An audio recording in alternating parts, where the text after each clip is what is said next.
Hi all, I'm Andrea Niceto Chavez. I'm the CSU Entertainment Alliance Financial and Operations Analyst. Thank you all so much for joining the American Pavilion info session. I'm so happy to see you all here. And our CSUEA organization helps students connect from campus to career. So hopefully there's something here for you with the American Pavilion. I'd love to introduce you guys to our lovely guest, Michael Bremer, who will tell you more about the program. Thank you, Andrea. Thank you very much. Everybody looks like they're muted, but obviously, if you guys ask questions or if I'm saying anything, uh, speaking too fast or anything you're not sure about, just raise your hands and interrupt me. It's totally fine. These sessions that I do are real informal. I've been at this job for about 12 years, 13 years, so maybe a lot of you were in middle school when I started this job. Things have changed quite a bit. The American Pavilion is basically an institution at the Cannes Film Festival now. We started in 1989 as a little tent on the beach, mostly business services. Like we had fax machines, we had Xerox machines for people to print out their boarding passes when they were flying home. We had mailboxes where Roger Ebert and other film critics could leave notes for each other. Everything was very analog.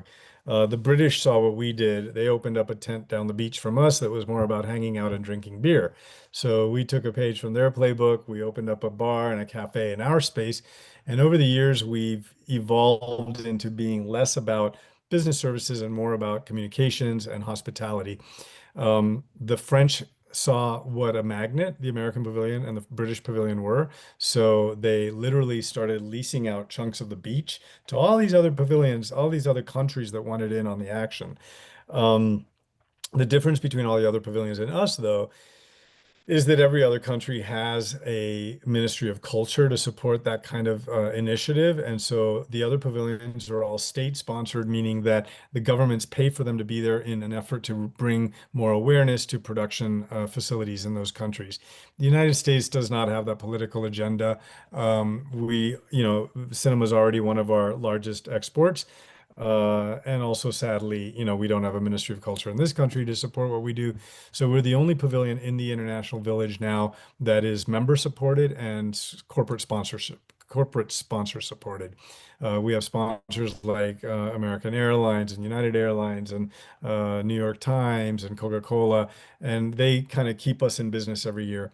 Now, the first 12 or so years of our existence, this all started in 1989, we were all completely underwritten by Kodak. We had a handful of students that came down that year from the American University in Paris to help us make sandwiches for the critics and whatnot. And they told friends and they told friends, and the student program kept growing in popularity. But when Kodak went away, we had a hard choice to make. How do we keep this going when the student program keeps growing in popularity and it's crazy expensive to do business on the French Riviera? So that's when the current model came into being, which is that students pay a program fee that covers their housing, their lodging, their film festival credentials, and a few other things. And then the corporate sponsors pay for the physical building of the pavilion, which, means hot and cold running water for our kitchen, Wi-Fi, night security, things like that. What you see over my shoulder here is the terrace behind our pavilion. And this is literally the beach the week before the festival, and it's the beach again the week after the festival. It's all built out over the sand. It's a lot of moving parts that students don't really see about how we plumb our gray water into a holding tank to have it hauled away every night. We have night security, as I mentioned earlier. There's a lot of different factors that go into building this 2 week hospitality tent on the beach. Um, in a minute, I'm going to share my screen. I'll show you photos of what all this looks like so you can kind of get a visual. But before I do, I want to just tell you something funny that happened in 2022. So in 2020, the festival was canceled. Everything was canceled that year. We had 175 students signed up to come to Cannes that year who were suddenly in limbo. We had already advanced a lot of the expenses for the housing, the ground transportation, the insurance, and all of that, and we couldn't refund everybody. A lot of organizations were in the same boat. They couldn't refund. So we knew we owed a program to those 175 students. In 2021, Cannes decided that they wanted to move forward with an in-person festival. They postponed it from May, when it usually happens, to July, thinking that maybe Omicron and things like that would have wound down by then. we had a hard decision to make about whether we should go and support the French return to an in-person festival or whether we should sit it out because Omicron was still raging here in the US. Um, no American companies were willing to underwrite us that year. We decided to go to the 175 students and tell them, look, we're thinking of going. We know we owe you a program. You can choose to come any of the next 3 years. And if you want to have a different experience, you can roll the dice with us for this year, 2021, and just be part of a student program without a physical pavilion on the beach. The whole area that was the International Village was now testing stations for COVID. Everybody had to spit in a tube and get a negative QR test result to show just to get into the International Village or to get into any of the screenings. The French Health Ministry had an indoor mask mandate, and the theaters were only filled to 70% capacity. We went, we didn't know what to expect. Only one person got sick. It was an amazing year. Spike Lee was the jury president that year. The last night, I arranged for our students to have front row seats for an outdoor screening of a film that he had just directed. And he showed up and he danced with us on the sand, on the beach that last night. Our students got into master classes with Jodie Foster, with Matt Damon. It was really an amazing year because usually there's like 50,000 people in Cannes, and this year there were only about 20,000, so it was a lot easier to get around. So we thought, cool, now we know we can deliver a student program in the middle of a pandemic without a pavilion. Cut to 2022, and the French Health Ministry dropped their indoor mask mandate. The theaters were now filled to capacity again. We got there and there was a COVID outbreak during Cannes. It was awful. A lot of different companies and people, so many people got sick and then had to quarantine, which, nobody wants to spend part of their festival quarantining.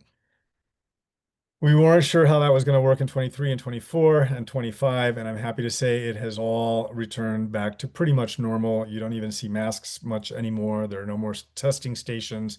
We still advocate for, pacing yourself, hydrating, wearing a mask if you're in a crowded space, just because you don't want your festival experience to be ruined.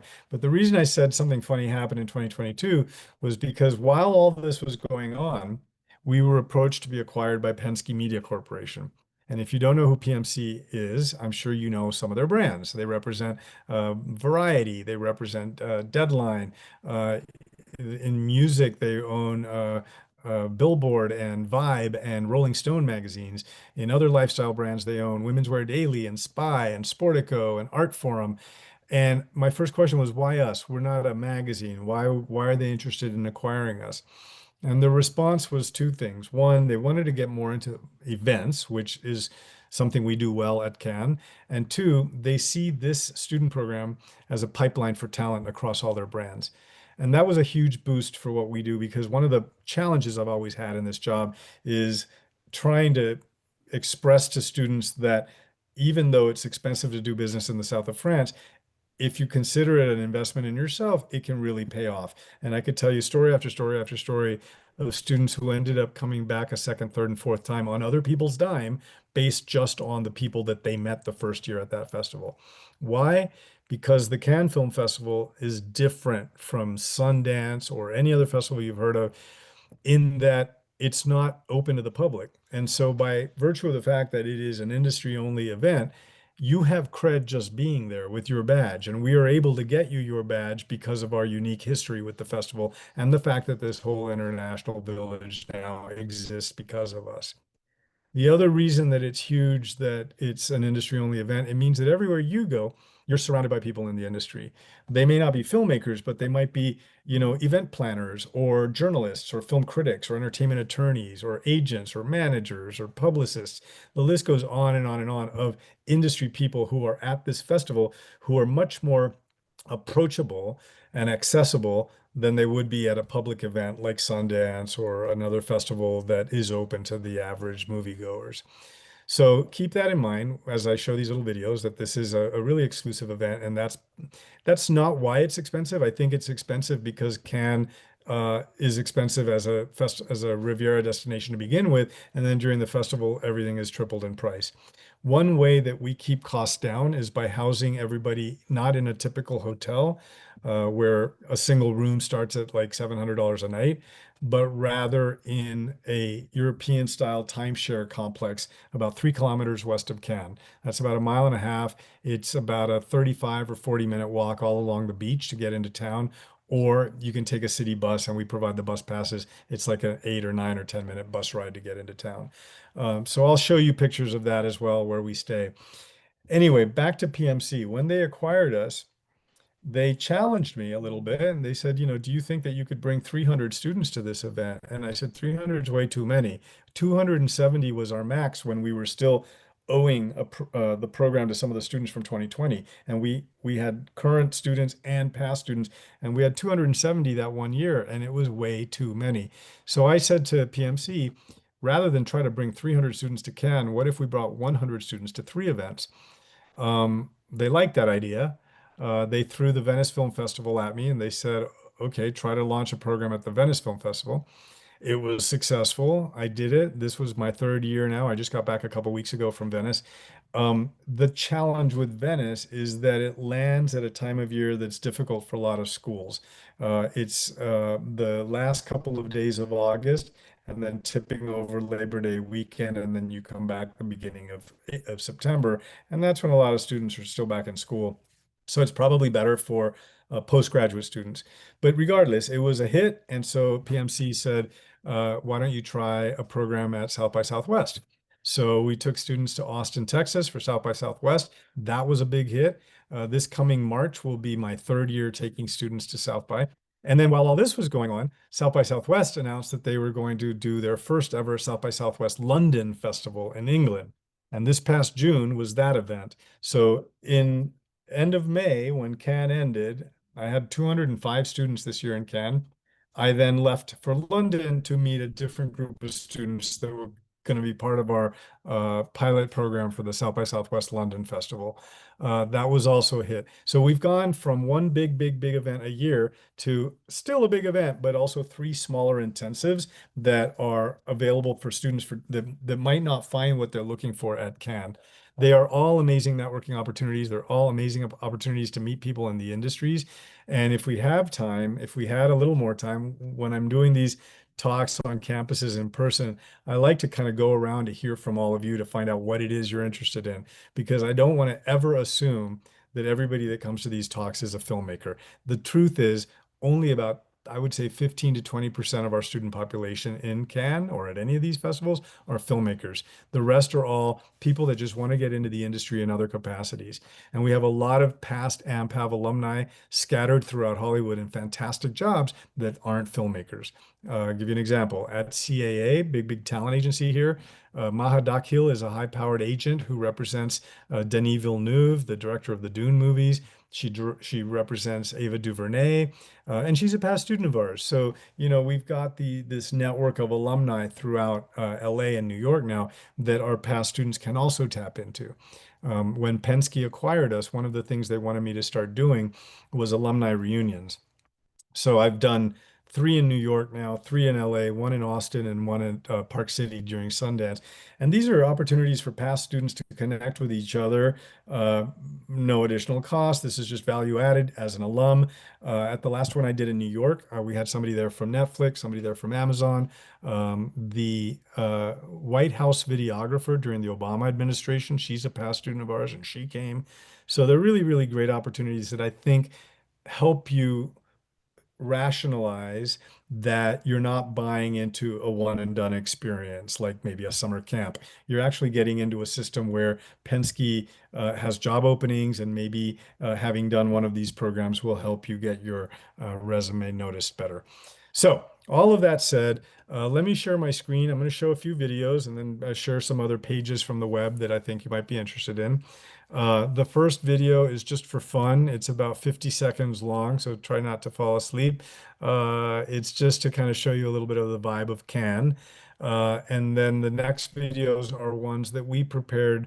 One of them is still being worked on. It's a little too fast cutting.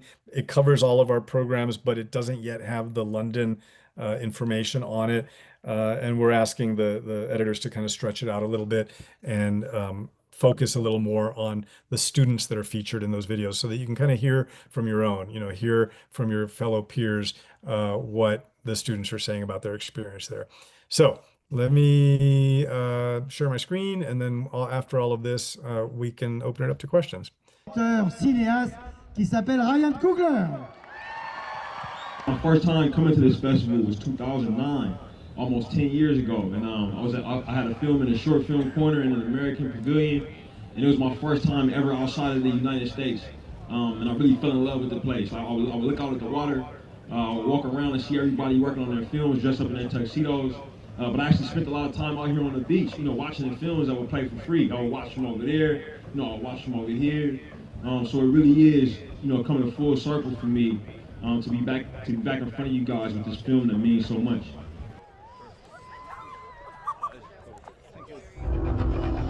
So you see why I like that video. I mean, it's a perfect example of how radically someone's life can change. I mean, this guy went from film school to, what was it, Fruitvale Station, then Creed, and then Black Panther, all within 10 years. He'd never even been out of the US before. This next video is another filmmaker. I don't know if you know Jeff Nichols. He directed Mud with Matthew McConaughey and Reese Witherspoon. He directed Take Shelter. He directed Midnight Special. He directed Loving, about the first interracial marriage case to come before the Supreme Court.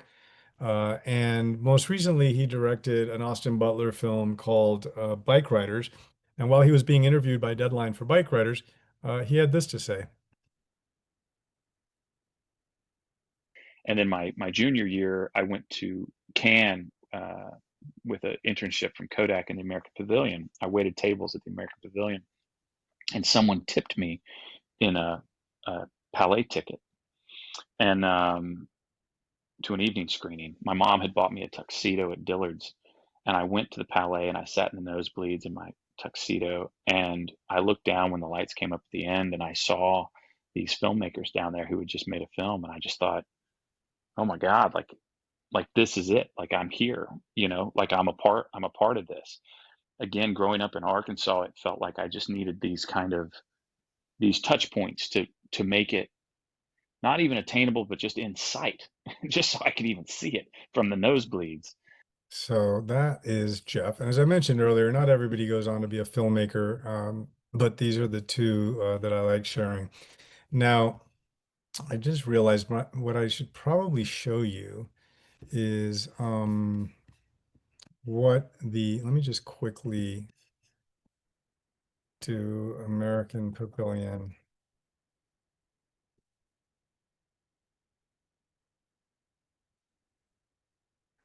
Just to give you an idea of what the physical layout looks like. So these are just images of the International Village. All these little white tents that you see here are different pavilions from different countries. The American Pavilion is this one. It's the biggest one. This is a view from the water looking in with the terrace in the back. At night, we host parties. This is the front entrance. We also host special events during the day. Like this year, we had a California Day to try to help bring more production to California's shores because so many crew people are struggling after the strikes and the fires last year. Oh yeah, here's a picture of Barry Jenkins, the director of Moonlight, coming in. That's me right there, talking to our students the year that he won the Oscar for Moonlight. Picture of some of the nighttime parties.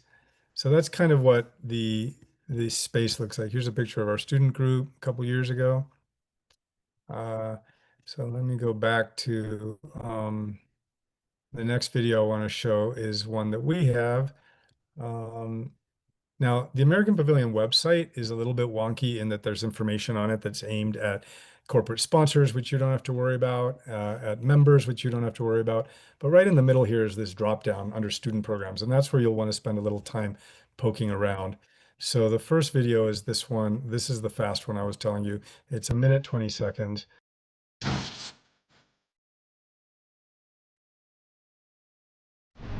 The experiences here are like none other.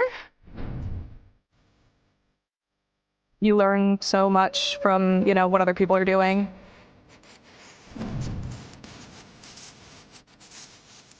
Jordan Peele was sitting like 2 rows away from us. how many people are here that do cool things? That's awesome. I just thought, oh my God, like this is it. Like I'm here. I mean, we're here in Cannes. I'm sitting on a beach in the south of France, and there's the greatest film festival in the world. I mean, it's a one-of-a-kind experience. I did the program at Cannes in 2004. It helps you figure out where you want to be. You meet so many different types of people, and you just kind of figure out how this industry works. I had a film with a short film corner in the American Pavilion, and I really fell in love with the place. If I could describe the AMPAV experience in one word, opportunity. Informative. It's not one word, but out of this world.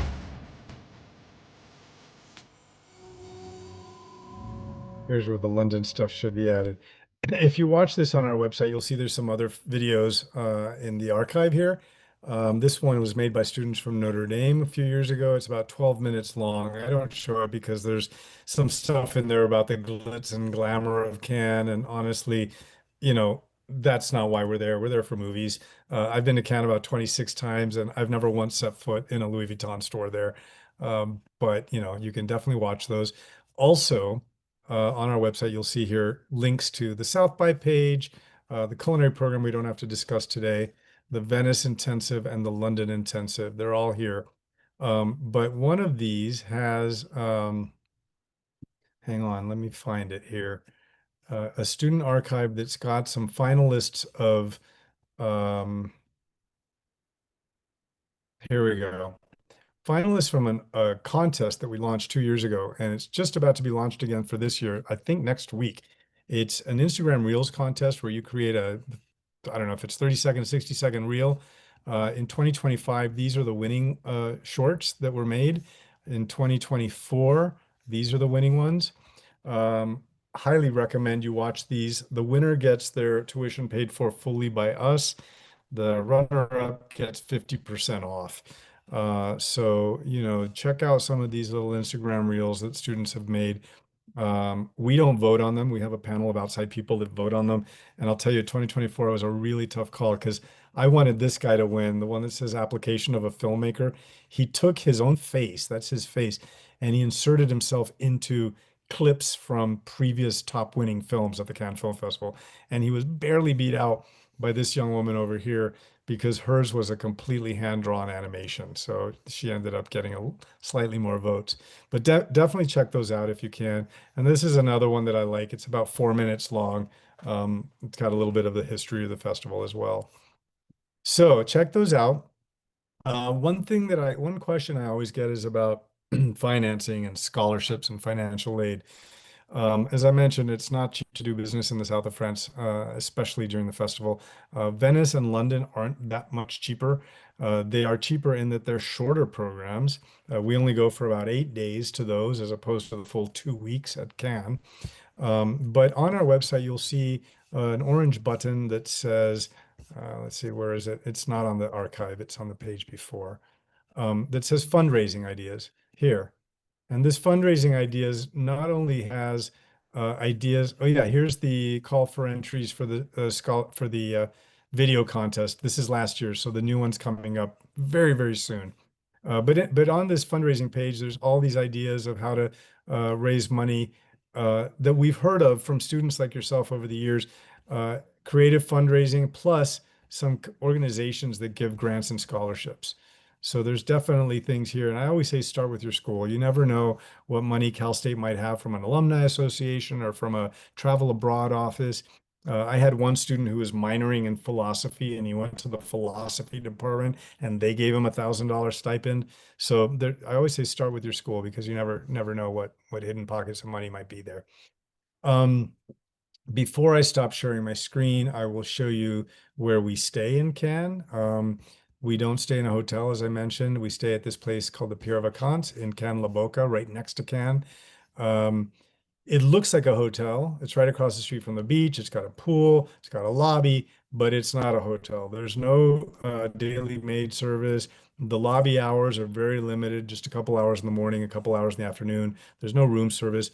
I will be honest, it looks nicer in these photos. In real life, I shouldn't say that. It still looks nice. But when you look inside, that's where you realize the apartments are actually quite small. Inside the apartments, there are these sofas that pull into a full-size bed. It's not like a sofa bed. It's not like the old type with the bars underneath. It's actually a nice, comfortable, thick mattress. Or you have bunk beds. And we put 3 or 4 students in each apartment, depending on the configuration of the apartment. We take out a huge block of apartments there. And then we have one mandatory rule, which is that every morning at breakfast, which takes place in this cafe right here next to the pool, you have to check in. You've got an app on your phone, an AMPAV student program app, and you'll have a barcode on it, and we will scan it every morning to make sure that everybody's accounted for. So that's, but you can see from these apartments that they're rather small inside. They've all got a balcony and a view. I mean, the truth is we're not there much. We're there to sleep and shower and turn around and go back into town. So that's where we stay. And then the last thing I want to show you, oh, actually, I have this fun little Instagram. This is also about 10 seconds, or this isn't very long. This is a student of ours who interviewed. Perry, and we're here at the American Pavilion. I am with the one, the only Spike Lee. Yes. What is in your director's toolkit? What are 3 tools or practices that you use to create an environment you want on your film set? It could be a quote, it can be general principles, curated The thing is playlists. that I really try to set the tone in rehearsals. Heard. In rehearsals.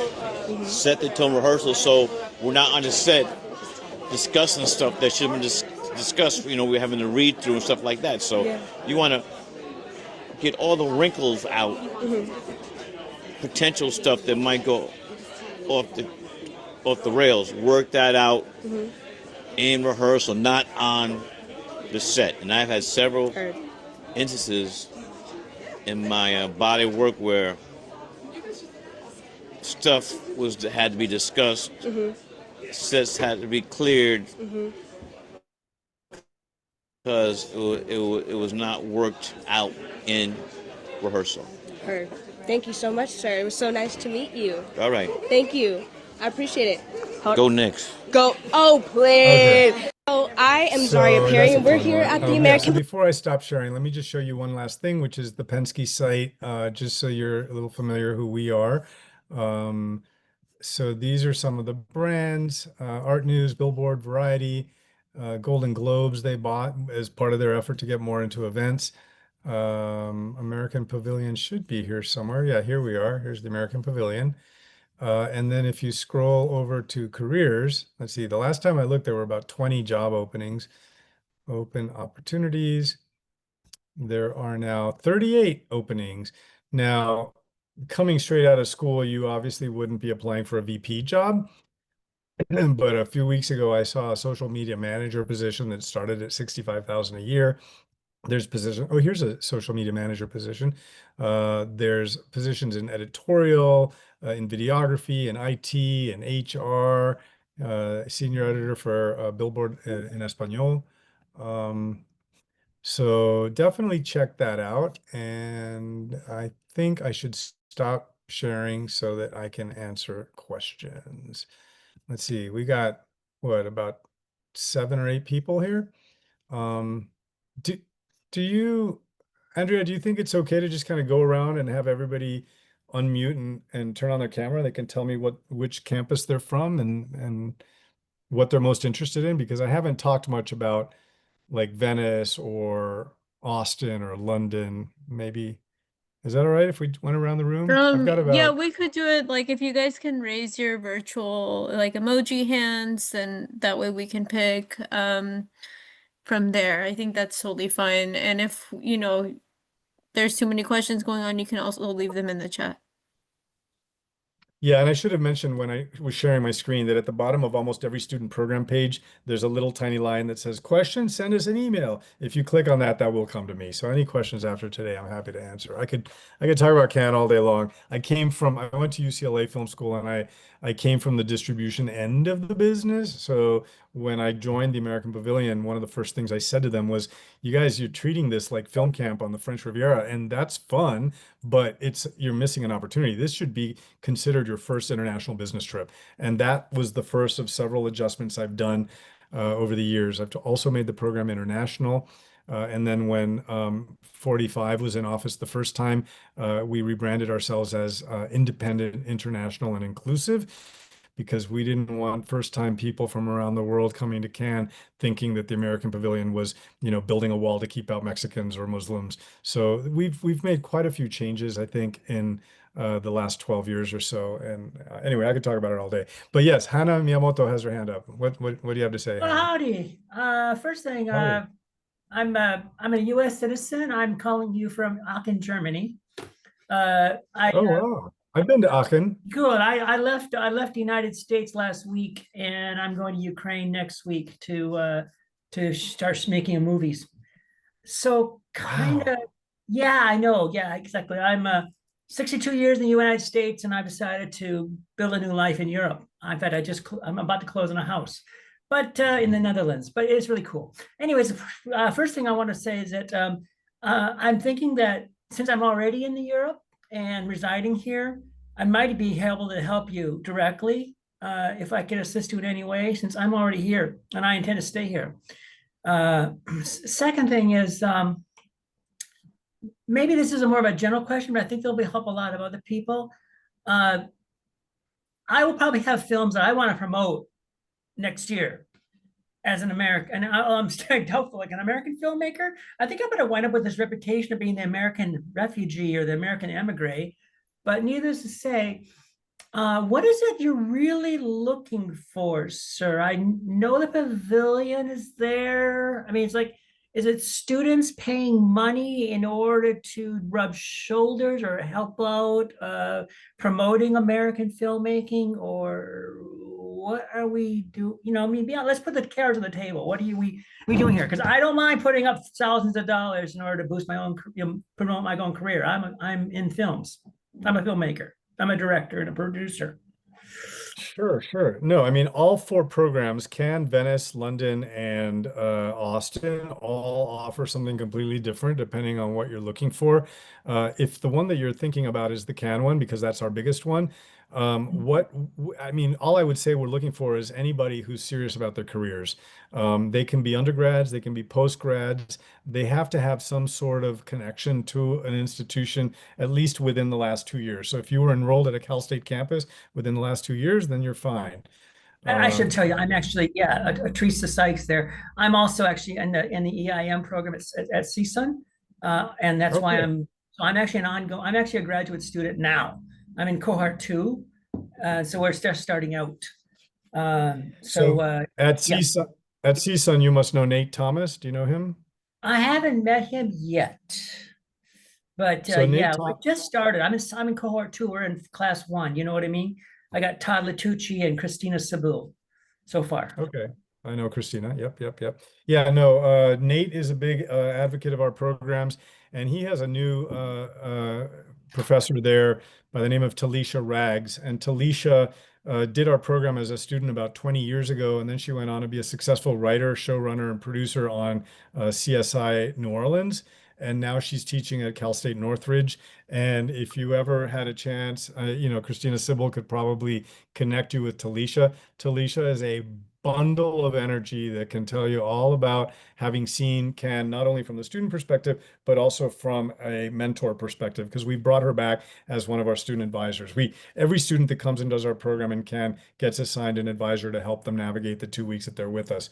What are we looking for? We're looking for just people that are serious about their careers. What they're paying for is a sort of turnkey convenience, one stop fee that covers their housing, which is obviously the bulk of it, their ground transportation, their insurance, lifetime membership to the American Pavilion.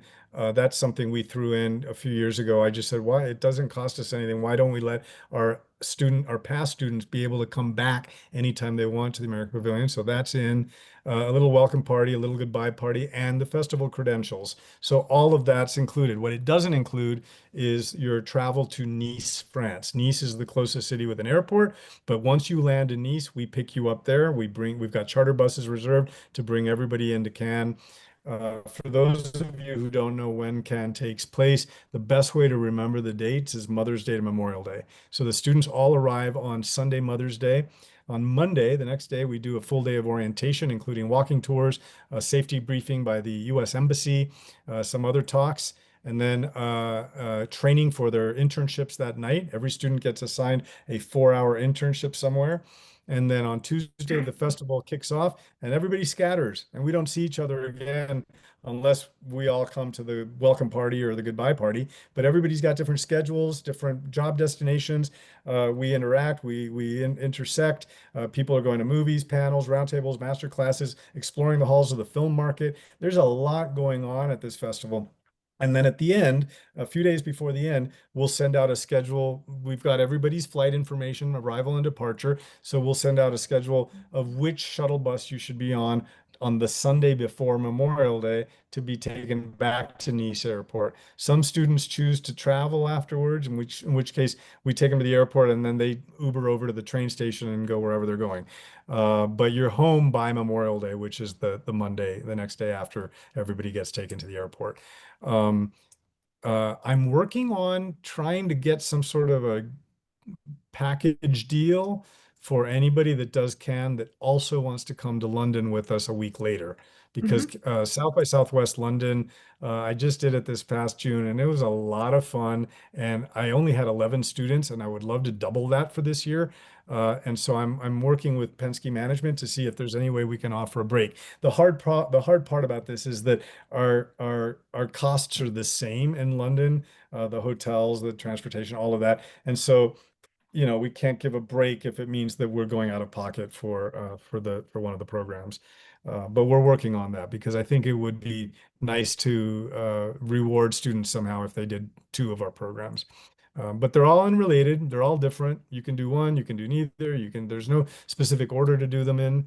It sounds like you're most interested in the Cannes one, and as a filmmaker, I think that that's probably right because you'll meet a lot of people from the industry there. One thing a lot of people don't know about the Cannes Film Festival is that concurrently with the festival, there's this enormous film market going on, and the market is where you see the down and dirty business side. That's buyers and sellers from all over the world meeting day after day after day with buyers from around the world trying to license their product for those countries. You see, you're privy to budgets and deal memos, and it's not for everyone, but if you're interested in distribution and how movies get released overseas, then the market might be a place where you'd want to intern and make connections for your films.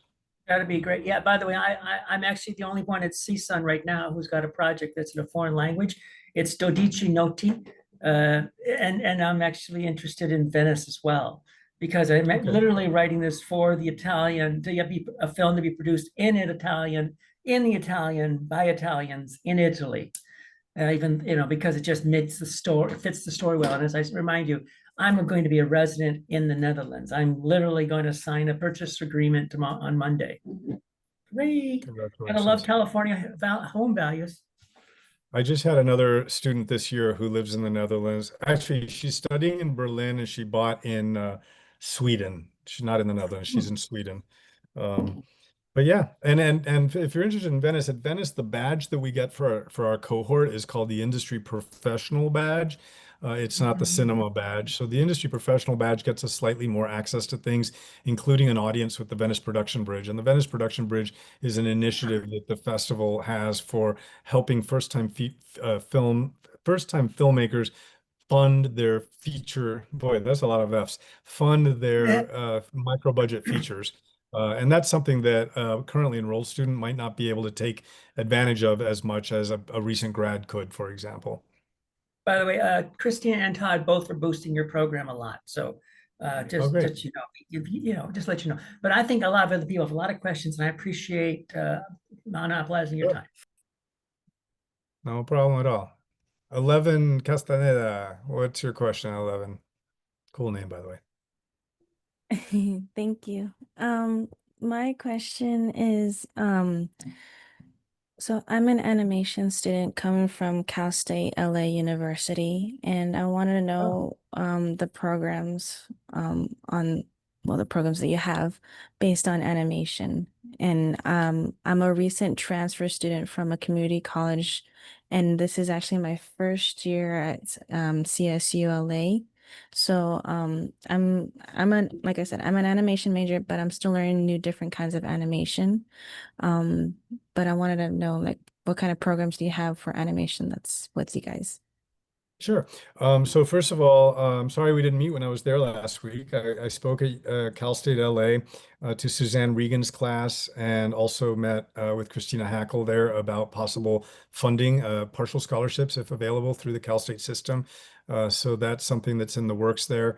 But I'm glad you came. I think my next talk at Cal State LA will be for the journalism school there because we have opportunities for journalism students as well. As far as animation goes, we don't specifically have something that we do that is animation centric. However, we have had a lot of students that want to specialize in animation who have found value in the program and can by meeting people like distribution companies that focus on animated films, especially family films. There are organizations represented at the film market that are making these family films.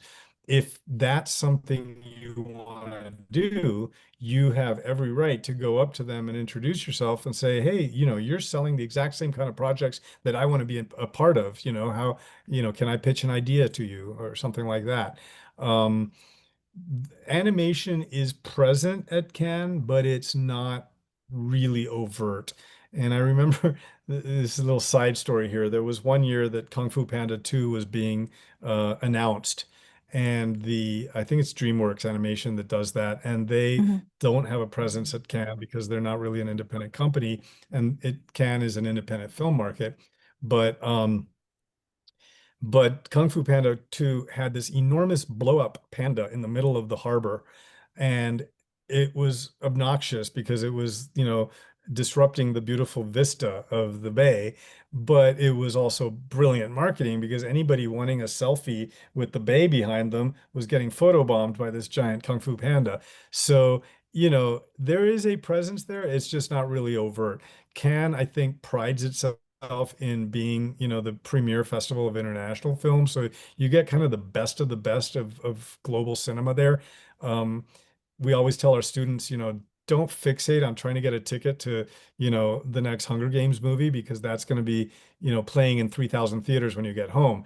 Go see that controversial Iranian film directed by a lesbian who can't go back to her home country. Go see, some movie like Okja, which might launch the career of Bong Joon-ho, before Parasite. These are the discovery magic things that happen at festivals like Cannes and also Venice. But animation, I think you have to, from a business standpoint, you'd have to kind of sniff it out at the film market. It wouldn't really be a big I'm trying to think of what other animation. There was one year that I got a call from a young woman in fact, at DreamWorks Animation. It was under 20th Century Fox at the time before Disney bought them, and she was a past student of ours. She was now in marketing, international marketing at Fox, and she called and said, would your students be interested in going to a little event in Cannes where Justin Timberlake and Anna Kendrick will perform a song? And I said, yeah, of course. Why wouldn't they? And I said, what's this about? And she said, well, we've got this new animated movie coming out called Trolls. Nobody's heard about it.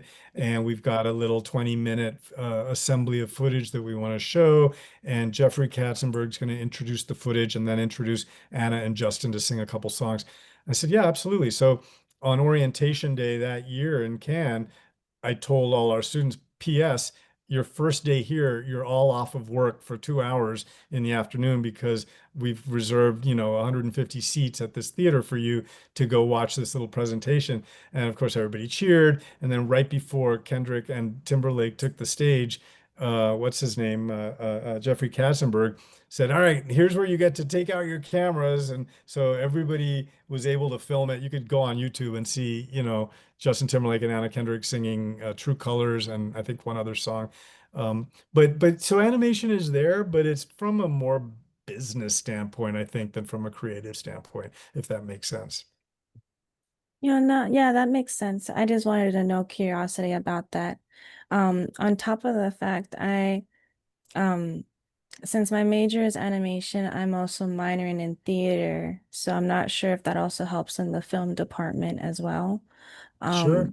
I also, this is something that I don't think it's part of this conversation, but I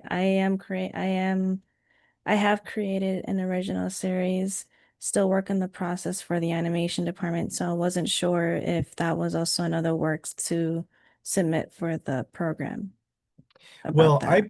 I purposely don't get involved with anybody's creative work because I don't want the merits of an applicant to be based on whether I think they're talented creatively.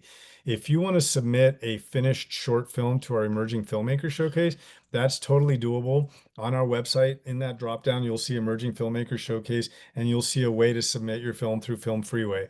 My colleague Monica curates that program. She has a panel of screeners that watch all the shorts, and then the 20 or so that get the highest ratings are the ones invited to be screened at Cannes as finalist shorts. And at the end of the 2 days of the showcase in Cannes, Monica hands out 5 or 6 prizes to the ones that got the top votes. Your animated series project could be considered a short. You could submit it there. But as far as applying to any of our student programs, there's no requirement to submit anything creative at all. The process is basically you set up an account through our little portal, our application portal. You pick which program you want to apply to. That steers you to a set of essay questions. For most programs, it's only 2 or 3 questions, but for the 2-week CAN internship program, it's probably 7 or 8 questions. It's a little longer. You don't have to write long essays for them, though. You just have to basically write a paragraph for each question. And that's the first indication we have about who you are and what you want to get out of this. Then you upload a copy of your transcripts, a copy of your resume. You hit submit with a little $55 application fee. And once that's in, we review that. You get a link to schedule your Zoom interview. And the Zoom interview is the last step of the process where we kind of piece it all together. By now we know you, we like you, we want to hear from you what it is you're hoping to get out of it. And during that Zoom interview is where we go through all of the internship options, and then you pick which ones you're interested in. I'm thinking of the last few students that I've had who were interested in animation, and when we went through the internship options, they chose to be assigned to distribution companies that focus on animated films. So that there is that opportunity. Now that's only at Cannes, only at the 2-week program. Venice, Austin, and London don't involve any internships at all because first of all, there's no film market at those events. Secondly, the people that attend, the executives that attend, are usually only there for a few days based on when their project is or when their talk is. So nobody's there for the full 10 or 12 days or 2 weeks like we are in Cannes. That means that there's no need for interns. There's no desire to like onboard a student for 48 hours and then cut them loose. So the 3 smaller intensives, we call them, Cannes intensive, South by Southwest London intensive, Venice intensive, and South by Southwest Austin intensive, are purely immersive experiences where you've got an extra 4 hours to your day because you're not doing an internship. You could still meet people in animation. The value that South by has over the other 2 festivals is that it does attract television people, which Cannes and Venice do not. It attracts people in gaming and technology, and also in music, which Cannes and Venice do not. So if any of you in the room are more interested in getting into music festivals, for example, don't even think about Cannes and Venice. Think about one of the 2 South by programs. I hope I Okay. answered your question. Yeah, you have. Okay. Thank you so much.